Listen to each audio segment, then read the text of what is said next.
Para bawasan yung sakit na kagaya kanina.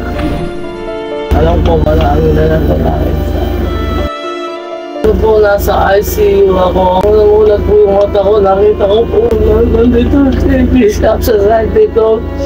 Gusto Robert nandito. Nag-pray nila ako. Pray ka namin. Pray natin yung sumasakit sa'yo. Pwede po kayo mga ano. Kung talagang pagbilis, wala na inaalala pang ano, kahit na sabihin natin unti-unti, pero tuloy-tuloy. Ang alaga naman po unti-unti man yung nangyayari, yung recovery nyo. Pero nakikita natin yung malaki pag-asa. Ano po pa? Ang mahirap kasi yung nagpagtitiwala ko sa Panginoon. Siya na ang talaga ako nakakalaga kasi siya ang may likha sa atin. Sabi ko nga, kayo po ang may gawa na, kayo po may likha sa akin. Kaya kayo rin po ang magpapagaling sa akin. Kaya pagpapray ka namin, pray po tayo man. Tayo manalala. Panginoon, muli po kaming lumalapit sa iyo sa oras na ito. Wala namang iba kaming pwedeng lapitan maliban sa iyo, Panginoon. Pagdating sa buhay, ikaw may kaloob nito. Sa mga sakit, ikaw rin ang may kakayahang magpagaling. Panginoon, ang kalahating katawan ni Josie ay matagal na hindi gumalaw, Panginoon. Pero muli kaming ihiling, Panginoon, sa iyo na buhayin mo lahat. Pati po, Panginoon, yung kanyang mga lamat, mga ugat. Pati, Panginoon, yung mga nerve.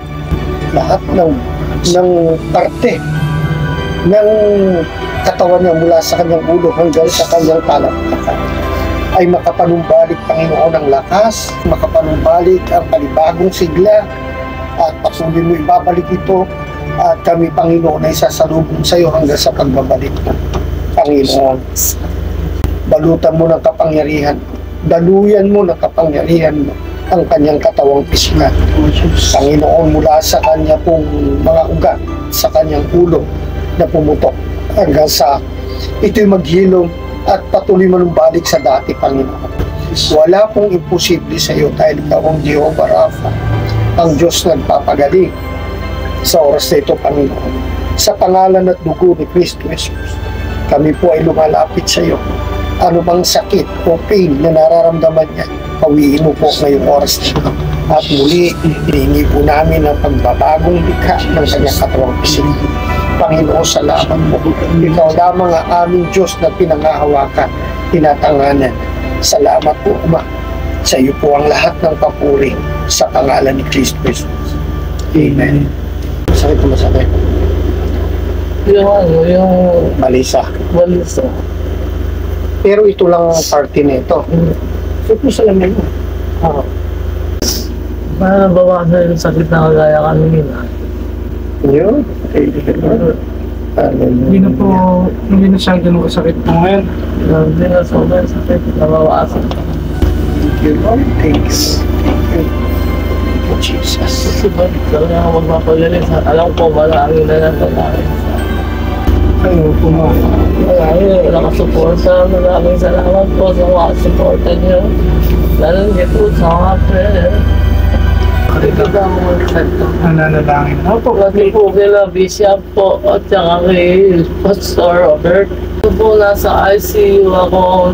Namulat po yung mata ko. Nakita ko po nandito si Bishop sa side dito. Pastor Robert nandito na nakaano sa akin. Alam ko, pinag-pray nila ako.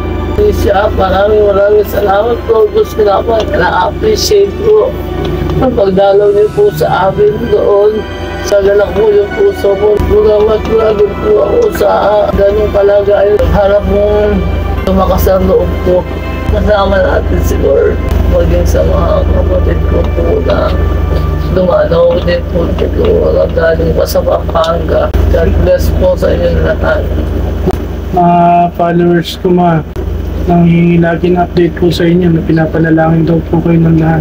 Alam ko yun ang isa sa nagpapalakas sa akin. Maraming salamat. Wala pong ibang makapangyarihan.